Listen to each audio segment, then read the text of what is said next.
नाज़रीन आदाब, मैं रिदा खनम आपका खैर मकदम करती हूँ सियासत टीवी के special programme review of newspaper में। सियासत टीवी आपके लिए लेकर आए अखबार से रिलेटेड एक ऐसा प्रोग्राम जिसमें हम आपको आज के अखबार की अहम खबरों के बारे में बताएंगे। इसमें लोकल, नेशनल और इंटरनेशनल खबरों पर डिस्कशन करेंगे और आपको अहम खबरों की जानकारी देंगे। हम इस प्रोग्राम में हर ज़रूरी खबर पर रोशनी डालेंगे, चाहे वो लोकल हो, नेशनल हो या फिर इंटरनेशनल। इस प्रोग्राम में हर खबर की तह तक जाएंगे, क्योंकि कुछ खबरें अखबार की सिर्फ सुर्खियां बनकर रह जाती हैं या टीवी पर उनको 2 मिनट का वक्त ही मिल पाता है, लेकिन हम आपको उन खबरों के बारे में तफसील से बताएंगे। आज हमारे पास कुछ खास टॉपिक्स हैं जिनके बारे में हम बात करेंगे। तो सबसे पहले बात करते हैं कि तेलंगाना विधान परिषद चुनाव के लिए कांग्रेस उम्मीदवारों की घोषणा हो चुकी है और 3 नामों पर जो है मुहर लग चुकी है। वहीं पर बात करते हैं कि कल इंडिया ने जो है चैंपियन ट्रॉफी जीती है और जिसका श्रेय जो है गौतम गंभीर को दिया जा रहा है। और वहीं पर बात करते हैं कि जो छत्तीसगढ़ के पूर्व सीएम थे भूपेश बघेल, उनके और उनके बेटे के ठिकानों पर छापेमारी की जा रही है। और आखिरी खबर की बात करें तो मोदी से कल सीएम योगी की मुलाकात हुई है और इन सारी चीज़ों के कई मायने निकाले जा रहे हैं कि कहा जा रहा है कि इनके संगठन में काफ़ी बदलाव हो सकते हैं। और इन सारे टॉपिक्स पर बात करने के लिए हमारे साथ मौजूद है हमारे साथी अशर यासिर। अशर यासिर, आपका खैर मकदम है। शुक्रिया। तो सबसे पहले बात करते हैं कि तेलंगाना में एमएलसी के आगामी द्विवार्षिक चुनाव के लिए कांग्रेस ने अपने उम्मीदवारों के नाम का ऐलान कर दिया है। और ये जो है केसी वेणुगोपाल जो पार्टी के महासचिव हैं, उनकी तरफ से एक विज्ञप्ति जारी की गई है। उसमें कहा गया है कि जो मल्लिकार्जुन खड़गे हैं कांग्रेस के अध्यक्ष, उन्होंने विधायकों द्वारा चुने जाने वाले तेलंगाना विधान परिषद के आगामी द्विवार्षिक चुनाव में कांग्रेस के उम्मीदवारों के रूप में अंदाकी दयाकर, केशवत शंकर नायक और विजय शांति की उम्मीदवारी के प्रस्ताव को मंजूरी दे दी है। हाँ, बिल्कुल सही। जिस तरह आपने बोला कि वेणुगोपाल ने बताया, और साथ ही एक चीज़ और भी हुई है। वेणुगोपाल ने यह भी कहा है कि गठबंधन के हिस्से के रूप में सीपीआई को भी एक सीट देने का फैसला किया है। जी। वहीं इससे पहले भी तेलंगाना में विधान परिषद के चुनाव हुए थे। 3 सीटों के लिए पिछले 27 फरवरी को वोटिंग हुई थी और इसकी वोटों गिनती जो थी वो 3 मार्च को हुई थी। इन तीनों सीटों में मेडक और क्या बोलते हैं निज़ामाबाद, आदिलाबाद, करीमनगर, ये ग्रेजुएट और टीचर्स वाले एमएलसी चुनाव थे, जिसमें जो है 2 सीटें बीजेपी ने जीती थी और 1 सीट निर्दलीय विधायक ने जीती। तो उस वक्त बीजेपी ने कहा था कि कहीं ना कहीं अब जो यहाँ के लोग हैं वो बीजेपी को पसंद कर रहे हैं और बीजेपी को पसंद करने का ही ये नतीजा है कि हमें 2 सीटें जीतने मिली हैं, चाहे वो टीचर्स या क्या बोलते हैं ग्रेजुएट वाली हो। लेकिन फिर भी अगर हम बात करें तो सीपीआई को भी 1 सीट दी गई है। वहीं विजय शांति के बारे में कहा जा रहा था कि जब वो कांग्रेस में आई थी तो उनको कुछ ऐसा दिया नहीं गया था। उनके लिए भी ये बहुत ज़रूरी था कि विजय शांति को ये वाला इसमें इनका नाम आया सामने। वहीं इसमें एक चीज़ एक बात और है कि यहाँ पे जो टनल में लोग फंसे हुए थे जी। उसमें जो है कल गुरप्रीत सिंह नाम के एक व्यक्ति की उसमें डेड बॉडी मिली थी वहाँ पे क्या बोलते टनल में। जी, जो पंजाब के रहने वाले जी, और तेलंगाना के मुख्यमंत्री रेवंत रेड्डी ने उनके परिवार को 25 लाख रुपए की सहायता देने की घोषणा की। गुरप्रीत उन 8 वर्कर्स में से एक हैं जो लोग एसएलबीसी में फंसे हुए थे और इनकी जो डेड बॉडी थी ये कल वहाँ मिली, मलबे से दबे मिली है। तो इससे अभी तक यही अंदाज़ा लगाया जा रहा है कि बाकी जो 7 लोग हैं वो किस हालत में होंगे उसका भी पता नहीं है। जी। हालांकि इतनी तैयारियां चल रही हैं, इतनी सब कुछ चल रहे हैं, हर तरह से उनको ढूंढने की कोशिशें की जा रही है, लेकिन वो लोग नहीं मिल रहे हैं। जी। वहीं ये भी एक चीज़ है कि तेलंगाना के मुख्यमंत्री और सिंचाई मंत्री एन उत्तम कुमार रेड्डी ने एसएलबीसी सुरंग निर्माण कार्य में लगे लोगों की मौत पर शोक व्यक्त किया है। एसएलबीसी ढहने वाली जगह पर बचाव दल ने पंजाब के मूल निवासी गुरप्रीत के जो बॉडी थी उसको ढूंढने में वो कामयाब हुई। उसके बाद उनको वहाँ भेज दिया गया था, क्या बोलते हैं, हॉस्पिटल। ये सारी चीज़ें चल रही, लेकिन इसमें सबसे बड़ी बात यही है कि अभी तक सारे लोगों को ढूंढ नहीं पाए। और जिस हिसाब से काम चला उस हिसाब से ये देखा जा रहा है कि अभी तक हर तरह की कोशिशें कर ली गई हैं। पानी का बहाव भी कम नहीं हो रहा है और जो गाद हो जाती है पानी जब कीचड़ जब हो जाती है तो वो अभी कम नहीं हो पा रही। इस वजह से काफ़ी सारे काम नहीं हो पा रहे। वहीं जिस तरह आपने बात की थी वेणुगोपाल वाली, तो अभी कांग्रेस पार्टी यहाँ पे अपने हर तरह से फूक फूक के कदम रख रही है और उसी नतीजे में उसने एक सीट सीपीआई को भी क्या बोलते देने का फैसला किया। लेकिन वहीं अगर देखा जाए तो बीआरएस ने दोसांझू को फिर से वो क्या बोलते नॉमिनेट किया है इसके लिए, इनका नाम सामने आया। तो ये सारी चीज़ें चलते चलते कहीं ये भी है कि आगे एमएलसी इलेक्शंस भी आ रहे हैं, तो बीआरएस को भी अपना क्या बोलते एक वो दिखाना मजबूत पक्ष। जिस तरह अभी हमने देखा कि जो टीचर्स और ग्रेजुएट वाले जो इलेक्शंस हुए थे एमएलसी वाले, इसमें बीआरएस पार्टी बैकफुट पे थे, उसने अपने क्या बोलते कैंडिडेट खड़े ही नहीं किए थे। उससे कहा जा रहा था कि शायद ये लोग अब नहीं लड़ेंगे, अभी सीधे जीएचएमसी में आएंगे। लेकिन अभी फिलहाल उन्होंने भी अपने क्या बोलते हैं लोगों के नाम इसमें वो किए, अनाउंस किए। अब देखना ये कि इन मतलब इसके बाद जो जीएचएमसी इलेक्शंस होते हैं, इस इलेक्शन के बाद उसमें क्या चीज़ें हो पाएंगी। जी, तो बात करते हैं कि कल टीम इंडिया ने चैंपियन ट्रॉफी जीत ली है और इससे पहले भारत ने पहले T20 विश्व कप 2024 का खिताब जीता था और अब एक बार फिर से इंडिया ने जो है चैंपियन ट्रॉफी जीती है। और इन सारी चीज़ों का श्रेय जो है गौतम गंभीर को दिया जा रहा है। कहा जा रहा है कि उनकी भूमिका बहुत अच्छी रही और जहां तक ये ट्रॉफी दिलाने की बात कही जा रही है, कहा जा रहा है कि गौतम गंभीर ने एक अहम भूमिका निभाई है भारत को जिताने में।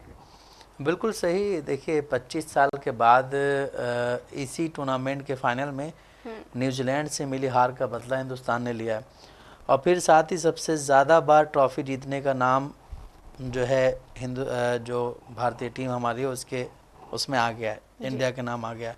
करीब 9 महीने पहले रोहित शर्मा की कप्तानी में ही world cup T20 world cup भी जीता गया था और इसके साथ ही 2023 का वर्ल्ड कप था क्या बोलते 50 ओवर वर्ल्ड कप, उसमें इंडिया बिल्कुल एंड में पहुंच के हार गई थी, तो उसका कहीं ना कहीं सबको बड़ा अफसोस था। अब उसके बाद T20 वर्ल्ड कप जीते, अब चैंपियंस ट्रॉफी जीते, तो ये कहीं ना कहीं उसकी भरपाई हो रही, लेकिन वर्ल्ड कप की भरपाई नहीं हो पाएगी। वहीं आपने जिस तरह बोला कि सारा श्रेय जो है वो गौतम गंभीर को दिया जा रहा है और सही बात है, क्योंकि टीम के कोच वही हैं और उन्होंने जो एक क्या बोलते स्पिनर खिलाया था वरुण चक्रवर्ती, उसने बहुत अच्छा काम किया इसमें। उसने जितने मैचेस खेले सब में विकेट्स लिए और उसके विकेट जो थे वो अहम टाइम पे आ रहे थे, जिसकी वजह से टीम इंडिया को काफ़ी फ़ायदा हुआ। उसके बाद फिर क्या बोलते हैं मोहम्मद शमी तो हैं, मोहम्मद शमी ने बहुत अच्छी बॉलिंग की और जब मैच ख़त्म हुआ तो इस देश के या दुनिया के इस वक्त के सबसे महान प्लेयर जो हैं, सबसे फिट प्लेयर जो हैं विराट कोहली, उन्होंने आकर के मोहम्मद शमी की मां के पैर छुए थे जी। और फिर अगर विराट कोहली की बात करें तो विराट कोहली ने भी इस पूरी क्या बोलते हैं टूर्नामेंट में अच्छी वो की है, परफॉर्मेंस दी है। पाकिस्तान के खिलाफ सेंचुरी मारी थी, उसके बाद 80 रन की पारी खेली जो कि बहुत इंपॉर्टेंट पारी थी सेमीफाइनल में खेलना। और जिस तरह से सेमीफाइनल में उन्होंने ये पारी खेली, उसी से अंदाज़ा लगाया जा सकता है कि जो इंडियन टीम फाइनल में पहुंची है तो कहीं ना कहीं वो जो उन्होंने एक मोमेंटम तैयार किया था, उसके बाद ही आज कल फाइनल खेले और जीत के आए हैं। वहीं अब अगर बात करें कि जब टीम इंडिया जीत गई तो उसके बाद फिर कई लोगों के ट्वीट्स भी आए हैं, जिसमें देश के प्रधानमंत्री नरेंद्र मोदी, देश की राष्ट्रपति द्रौपदी मुर्मू, नेता विपक्ष राहुल गांधी, केंद्रीय गृह मंत्री अमित शाह और कांग्रेस के अध्यक्ष क्या बोलते खड़गे, उनके अलावा काफ़ी और ऐसे लोग हैं जिन्होंने उस पर वो किया है। साथ ही अगर हम पीएम नरेंद्र मोदी के ट्वीट की बात करें तो टीम इंडिया को जीत के बधाई देते हुए उन्होंने कहा है कि एक साधारण खेल और असाधारण परिणाम, आईसीसी चैंपियन ट्रॉफी घर लाने के लिए हमारी क्रिकेट टीम पर मुझे गर्व है। उन्होंने पूरे टूर्नामेंट में शानदार प्रदर्शन किया, शानदार प्रदर्शन के लिए हमारी टीम को बधाई। लोकसभा में नेता प्रतिपक्ष और कांग्रेस सांसद राहुल गांधी ने भी टीम की जीत पर बधाई दी। उन्होंने सोशल मीडिया साइट एक्स पर लिखा है कि शानदार जीत बॉयज़, आप में से हर एक ने 1 अरब दिलों को गर्व से भर दिया है। टीम इंडिया का टूर्नामेंट में शानदार प्रदर्शन, जिसमें शानदार व्यक्तिगत प्रदर्शन और मैदान पर पूरी तरह से दबदबा शामिल है, वाकई प्रेरणादायक है। साथ ही कांग्रेस के अध्यक्ष मल्लिकार्जुन खड़गे ने भी ट्वीट किया। उन्होंने कहा है कि टीम इंडिया को जीत की बधाई। खड़गे ने कहा है आगे कि अभूतपूर्व टीम प्रयास के परिणाम स्वरूप भारतीय टीम को शानदार जीत मिली है। और उन्होंने चैंपियंस ट्रॉफी जीत ली। इसके साथ ही अगर हम बात करें कि वर्ल्ड की, तो वर्ल्ड में भी मतलब कई ऐसे महान क्रिकेटर्स थे हैं जिनकी इस पे टिप्पणियाँ आई हैं, जिनका ये भी कहना है कि हिंदुस्तान ने जो हिंदुस्तान की क्रिकेट टीम है इस वक्त की सबसे बड़ी क्रिकेट टीम है वो T20 और वर्ल्ड कप में, क्योंकि अभी टेस्ट में कुछ हालात सही नहीं थे, क्योंकि न्यूजीलैंड यहाँ के हरा के गई, फिर हम जा कर के ऑस्ट्रेलिया में हारे लेकिन वनडे और T20 में सबसे मजबूत टीम यही कही जा रही है। इसको लेकर के ICC की तरफ से भी ट्वीट किया गया था और BCCI तो काफ़ी खुश है ही है। लेकिन एक चीज़ यहाँ पे और भी कि पाकिस्तान के जो अध्यक्ष हैं PCB के, क्योंकि ये फाइनल पाकिस्तान में होना था, अगर हिंदुस्तान टीम न जीतती सेमीफाइनल तो ये फाइनल जो था वो पाकिस्तान में होना था, लेकिन अब इंडिया से खेलना था तो दुबई में हो रहा था ये। तो इसकी वजह से कहा जा रहा है कि PCB के जो चीफ हैं वो नहीं आए थे फाइनल में, और काफ़ी ज़्यादा उस पर अभी भी विवाद चल रहा है। लेकिन खैर ये सारी चीज़ें अपनी जगह हैं, बट इंडिया जीती और 25 साल के बाद टूर्नामेंट के फाइनल में न्यूजीलैंड से मिली हार का बदला लिया। जी लेकिन एक तरफ जहां इंडिया जीत गई, हर तरफ खुशी का माहौल था, पूरा भारत पटाखे जला रहा था उसी खुशी में, लेकिन कुछ लोग ऐसे भी थे यासिर जिन्होंने इन सारी चीज़ों का फ़ायदा उठाकर उपद्रव फैलाया। मध्य प्रदेश से एक खबर सामने आई थी कि अभी रमज़ान का टाइम चल रहा है, वहाँ पर एक मस्जिद है, वहाँ पर लोग तरावी की नमाज़ पढ़ रहे थे, तरावी पढ़ रहे थे, लेकिन एक उपद्रवी जो कुछ लोग थे उन्होंने वहाँ पर जाकर DJ बजाया और कुछ ऐसे गीत बजाए जिससे वहाँ पर जो है लोग थे वो भड़क गए और दोनों में आपस में कुछ ऐसा हुआ, पत्थरबाजी हुई, कहा जा रहा है ऐसा। लेकिन वहीं पर वहाँ की जो SP हैं उनका एक बयान सामने आया, उन्होंने कहा है कि मस्जिद के बाहर पटाखे फोड़े जा रहे थे और उसमें से कुछ लोग थे उन्होंने सुतली बम जो है मस्जिद के अंदर फोड़ा। देखिए ये कहीं ना कहीं आप जो है सिचुएशन का एडवांटेज ले रहे हैं और आप जो है दूसरे, मतलब एक तरह से आप देखिए कि हिंदुस्तान में इस वक्त मुसलमानों की हालत बहुत सही नहीं है, ठीक है। और ख़ास कर मैं बताऊं तो हिंदी भाषी जो राज्य हैं, चाहे वो मध्य प्रदेश हो, राजस्थान हो, यूपी हो, इनमें सही नहीं है। वहीं एक तरफ हम बात करते हैं कि मोहम्मद शमी पे सबको गर्व है, क्योंकि मोहम्मद शमी जो है टीम में खेलते हैं। एक वक्त में ज़हीर खान खेलते थे, मोहम्मद कैफ खेलते थे, इरफान पठान खेलते थे, सारे लोग थे, सैयद किरमानी थे, बहुत सारे लोग खेलते थे।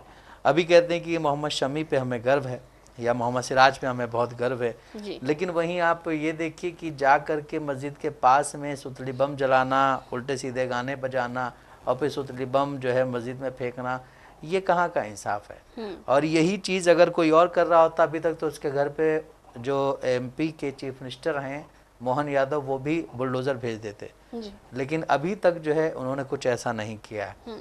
और लेकिन जिस तरह से कल इंडियन टीम जीती है, उसके बाद कई जगहों पे जश्न जो है कुछ लोगों का फीका भी पड़ गया, क्योंकि कुछ जगहों पे लाठीचार्ज भी हुआ है, क्योंकि पुलिस वालों को ये कहना था कि जो आपको टाइमिंग दी गई थी या जो आपको एरिया दिया गया था आप उससे बाहर नहीं जा सकते हैं, क्योंकि रमज़ान का टाइम चला। जिस तरह आपने बोला अभी कि मध्य प्रदेश में जो चीज़ें हुई हैं, रमज़ान का टाइम चल रहा और फिर सिचुएशन भी ऐसी इस वक्त कि कुछ भी ऐसा ना हो, इस वजह से उन्होंने लाठीचार्ज भी किया। हैदराबाद में भी लाठीचार्ज हुआ है और मध्य प्रदेश में भी लाठीचार्ज हुआ, कई जगहों पे लाठीचार्ज हुआ, क्योंकि वो जो जश्न मना रहे थे वो कहीं ना कहीं बिल्कुल उसमें खो गए थे और कुछ और भी करने लगे थे साथ। जी, उनकी कहीं ना कहीं ऐसी प्रतिक्रिया थी, वो चाह रहे थे कि माहौल बिगड़े वहाँ जी पर। बिल्कुल, क्योंकि जिस तरह से वो DJ बजा रहे थे, आपको मालूम है कि एक साइड में नमाज पढ़ी जा रही है, मस्जिद है, अगर यही चीज़ दूसरे समुदाय के लोग करते तो क्या होता वहाँ पर। अभी तक आपने जैसे बोला कि कार्रवाई अभी की जा चुकी होती।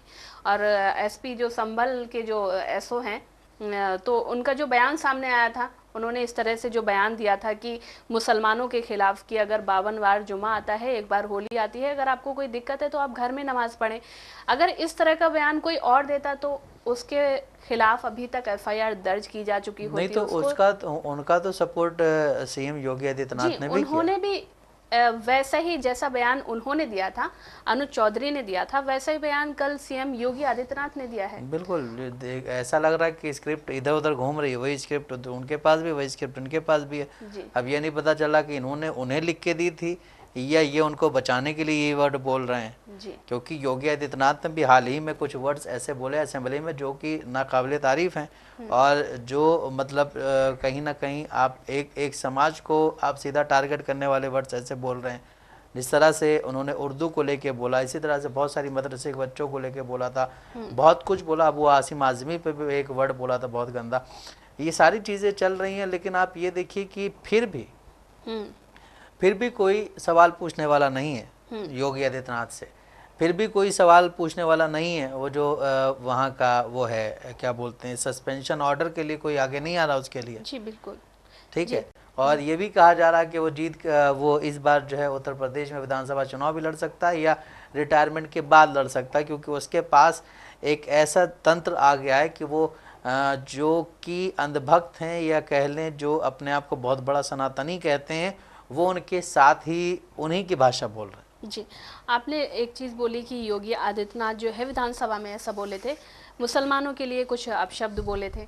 लेकिन कल ही एक न्यूज़ चैनल से बात करते हुए, न्यूज़ चैनल में उनका इंटरव्यू हो रहा था, उस दौरान भी उन्होंने कुछ ऐसे वर्ड्स बोले थे। उनकी सुई जो है कहीं ना कहीं औरंगजेब पर टिकी हुई है, क्योंकि उनको मालूम है 2027 में विधानसभा चुनाव आने वाला है और उसकी तैयारियों वो जो है अभी से लग चुके हैं। और उनको मालूम है कि वोटर्स को कैसे लुभाना है, क्योंकि वोटर्स को ज़रूरत नहीं है रोज़गार की, उनको ज़रूरत नहीं है शिक्षा की, उनको ज़रूरत नहीं है स्वास्थ्य की, उनको सिर्फ ज़रूरत है अपने धर्म की। देखिए, जिस वक्त राम मंदिर का फैसला आ रहा था या राम मंदिर बनने की बात हो रही थी, तो उस वक्त भी आपने देखा होगा कई सारे वीडियोस ऐसे सामने आते जिनमें लोगों का ये कहना था कि हमें रोज़गार नहीं चाहिए, हमें पेट्रोल अगर 1000 रुपये लीटर मिले तो भी हम यूज़ करेंगे, लेकिन हम मंदिर वहीं बनाएंगे।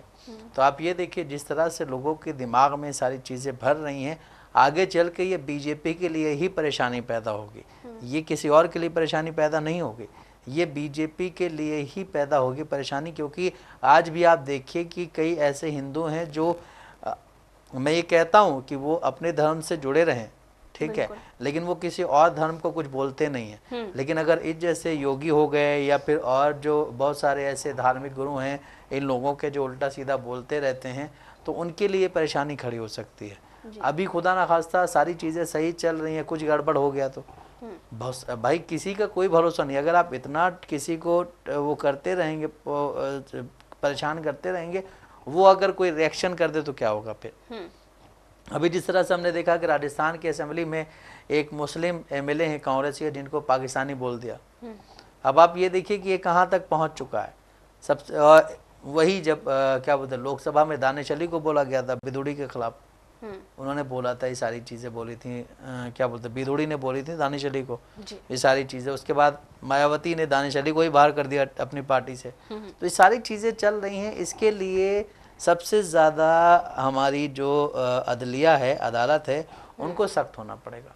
इस तरह के बयान, इस तरह की ज़ुबान, इस तरह का आप जो है कोई भी, चाहे वो लिखित में हो, वीडियो के माध्यम से हो, या फिर फ़ोटो कुछ ऐसा बनाएं, इमेजेस हों, इस तरह की चीज़ों को बैन होना चाहिए, वो चाहे इस साइड से हो या उस साइड से हो। क्योंकि हिंदुस्तान में कोई सिर्फ मुसलमान और हिंदू ही नहीं रहते हैं, हिंदुस्तान में बहुत से ऐसे लोग रहते हैं। हिंदुस्तान में पारसी भी रहते हैं, सिख भी रहते हैं, क्रिश्चियंस भी रहते हैं, बौद्ध भी रहते हैं, और भी कई ऐसे हैं जो रहते हैं यहाँ पे। लेकिन आप देखिए कि टारगेट सिर्फ मुसलमानों के किया जाता है। माइनॉरिटी में और भी कई वो लोग आते हैं, मज़हब के लोग आते हैं, लेकिन सबसे ज़्यादा टारगेट जो है वो सिर्फ मुस्लिम धर्म को किया जाता है। और आप चाहे वो देश के प्रधानमंत्री के आप उठा के देख ले भाषण, या देश के गृह मंत्री के भाषण उठा के देख लें, या उत्तर प्रदेश के मुख्यमंत्री योगी आदित्यनाथ के भाषण उठा के देख लें, या कई ऐसे लीडर्स और हैं, हेमंत बिस्वा शर्मा होंगे, बहुत सारे ऐसे लीडर्स हैं जिनके आप भाषण उठा के देख लें, तो सीधा टारगेट मुसलमानों को किया जाता है। हालांकि माइनॉरिटी में बहुत सारे लोग हैं यहाँ पे, माइनॉरिटी में वो भी हैं जो इस वक्त जो हैं देश के गृह मंत्री बने बैठे हैं, वो जैन है, लेकिन वो अब हिंदू में कन्वर्ट हो गए। जी बिल्कुल। वहीं पर बात करते हैं कि ईडी ने आज पूर्व छत्तीसगढ़ के जो पूर्व सीएम रहे भूपेश बघेल और उनके बेटे के घर पर छापेमारी की है। और कहा जा रहा है कि ये छापी जो है शराब घोटाले और मनी लॉन्ड्रिंग के मामले से जुड़े कथित शराब घोटाले के सिलसिले में की गई है। और उनके जो बेटे हैं चैतन्य, उनके घर पर जो उनका घर है भिलाई में, छत्तीसगढ़ का एक शहर है भिलाई, वहाँ पर उनका घर है, उनके घर पर छापेमारी की गई है और उनसे जुड़े कई सारे व्यक्तियों के घर पर ये छापेमारी चल रही है। देखिए, भूपेश बघेल के ऑफिस की ओर से एक ट्वीट किया गया है जिसमें लिखा है कि 7 सालों से चले आ रहे झूठे केस को जब अदालत में बर्खास्त कर दिया गया तो आज ईडी के मेहमानों ने छत्तीसगढ़ के पूर्व मुख्यमंत्री और कांग्रेस महासचिव भूपेश बघेल के भिलाई वाले घर में आज सुबह एंट्री की है। अगर ये षड्यंत्र से कोई पंजाब में कांग्रेस को रोकने का प्रयास कर रहा है तो ये गलतफहमी है। ईडी दावा कर चुके हैं कि छत्तीसगढ़ शराब घोटाले से राज्य के खजाने को भारी नुकसान हुआ, जबकि शराब सिंडिकेट के कथित तौर पर अपराध की आय के रूप में 2100 करोड़ रुपए से अधिक की हेराफेरी की है। मामले के सिलसिले में राज्य सरकार के अधिकारियों और व्यापारी सहित कई व्यक्तियों को पहले गिरफ्तार किया जा चुका है। ईडी छत्तीसगढ़ शराब घोटाला मामले में जांच कर रही है। मामले को लेकर ईडी एसीबी में एफआईआर दर्ज कराई गई है। दर्ज एफआईआर में 2000 करोड़ रुपए से ज़्यादा के घोटाले की बात कही गई है। एजेंसी दावा कर चुकी है कि 2019 से 2023 की अवधि के दौरान कमाए गए अवैध लाभ में अनिल टुटेजा एक अभिन्न अंग था। ये पैसा कथित तौर पर उन लोगों से लिया गया था। अब जिस तरह से अभी आप देखिए कि पंजाब में भूपेश बघेल महासचिव बनाए गए और अदालत में इस मामले को ख़त्म कर दिया था, इस मामले को बर्खास्त कर दिया था। अब उसके बाद बीजेपी फिर से अपने हिसाब से काम कर रही है। वो शायद भूपेश बघेल को भी वॉशिंग मशीन में डलवाना चाह रही है, क्योंकि कहा जाता है कि बीजेपी में जो जाता है वो साफ होके आता है। कई ऐसे लीडर्स अभी हाल ही में देखे गए जो बीजेपी में डायरेक्टली तो नहीं गए बट इनडायरेक्टली अलायंस के तहत चले गए, उनकी चीज़ें ख़त्म हो गई। और जिस हिसाब से भूपेश बघेल ने छत्तीसगढ़ में काम किया था, उनका यह कहना था कि नक्सल को मार के ख़त्म नहीं किया जा सकता है, नक्सल से दोस्ती कीजिए और उस दोस्ती के साथ साथ उनको समझाइए। तो उनके बारे में कहा जाता है कि ये लोग जो हैं, इनकी गवर्नमेंट में ज़्यादा जो हैं लोगों को इधर खींचा गया जो नक्सल में थे, और उनके शायद इसी काम को बीजेपी मतलब क्या बोलते समझ नहीं पाई या समझना नहीं चाह रही थी। और उसके बाद फिर इलेक्शंस हुए तो रमन सिंह बहुत तैयार बैठे हुए थे मुख्यमंत्री बनने के लिए, और रमन सिंह को मुख्यमंत्री नहीं बनाया गया, वहाँ पे दूसरे मुख्यमंत्री बन गए। ये सारी चीज़ें बीजेपी चाल चलती रहती है। उसका रीज़न ये है कि बीजेपी चाहती है कि कोई भी ऐसा मुख्यमंत्री परमानेंट ना रहे। जिस तरह से हमने देखा कि सिर्फ ऐसे मुख्यमंत्रियों में 2 ही मुख्यमंत्री अभी तक मतलब काम कर रहे हैं, एक योगी आदित्यनाथ और एक देवेंद्र फडणवीस, क्योंकि दोनों का जो रिलेशन है वो आरएसएस से बहुत अच्छा है। जिस तरह हमने देखा कि वसुंधरा राजे को मुख्यमंत्री बनना था, लेकिन वसुंधरा राजे को मुख्यमंत्री नहीं बनाया गया। क्यों नहीं बनाया गया? इसके पीछे रीज़न ये है कि अगर वसुंधरा राजे मुख्यमंत्री बनती तो वो कुछ काम अपने मर्जी से भी कर लेती, लेकिन अभी जो मुख्यमंत्री भजन लाल बने हैं वो अपनी मर्जी से कोई काम नहीं कर सकते, वो अपनी मर्जी से कहीं जा नहीं सकते। इसी तरह से अगर मध्य प्रदेश में शिवराज सिंह चौहान को मुख्यमंत्री बना दिया जाता तो शिवराज सिंह चौहान अगर मुख्यमंत्री बनते तो बहुत सारे काम अपनी मर्जी से करते वो, लेकिन अब जो मुख्यमंत्री बनाए गए मोहन यादव, डॉक्टर मोहन यादव, वो अपनी मर्जी से काम नहीं कर सकते। इसी तरह से अभी जो क्या बोलते हैं दिल्ली में जो मुख्यमंत्री बनाई गई हैं रेखा गुप्ता, इनके साथ भी समस्या यही है जी।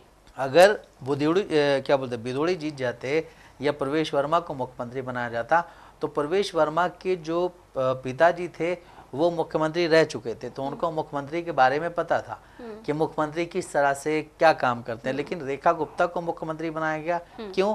क्योंकि उनको ये था कि अगर रेखा गुप्ता मुख्यमंत्री बन जाएंगी तो रेखा गुप्ता जो मैं कहूँगा वो करेंगे। तो इस वक्त बीजेपी इसी तरह की चाल चली। आप देखिए कि जितने भी अभी हाल फिलहाल में चुनाव हुए, जहाँ जहाँ बीजेपी जीती है वहाँ वहाँ यही हुआ है कि जहाँ पे भी जो पुराने मुख्यमंत्री हैं जिनका बहुत नाम है उनको हटा करके नया मुख्यमंत्री बनाया गया। अगर उसका ताल्लुक आरएसएस से नहीं है तो, या आरएसएस से बहुत दूर वाला ताल्लुक, अगर बहुत नज़दीकी आरएसएस से ताल्लुक है तो फिर मजबूरन उनको वही बनाना पड़ता, जिस तरह से अभी वो योगी आदित्यनाथ को झेल रहे हैं। जी, आपने एक चीज़ बोली कि भाजपा में जो भी जाता है वो वॉशिंग मशीन से धुल जाता है। हालांकि भाजपा की कोई तारीफ भी कर दे तो उसके साथ भी यही होता है, क्योंकि कुछ लोगों का यही ख्याल है कि अगर हम भाजपा के साथ जाएंगे, एटलीस्ट भाजपा के साथ नहीं भी गए, अगर हम उनके पक्ष में बोलेंगे, उनकी तारीफ करेंगे। अभी एक एक्ट्रेस ने भी उनकी तारीफ की थी पार्टी की, तो बाद में पता चला कि उनका भी लोन वगैरह कुछ था वो माफ हुआ। जी, प्रीति जिंटा जिसकी हम बात कर रहे हैं, और वहीं पर बात करते हैं कुछ एक्टर्स भी ऐसे हैं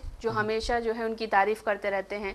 अभी हाल फिलहाल विराट कोहली ने भी कुछ ऐसा ट्वीट किया था, जो वनतारा गए थे, जो प्रधानमंत्री मोदी वनतारा गए थे, वहाँ पर भी उन्होंने उनकी तारीफ की थी।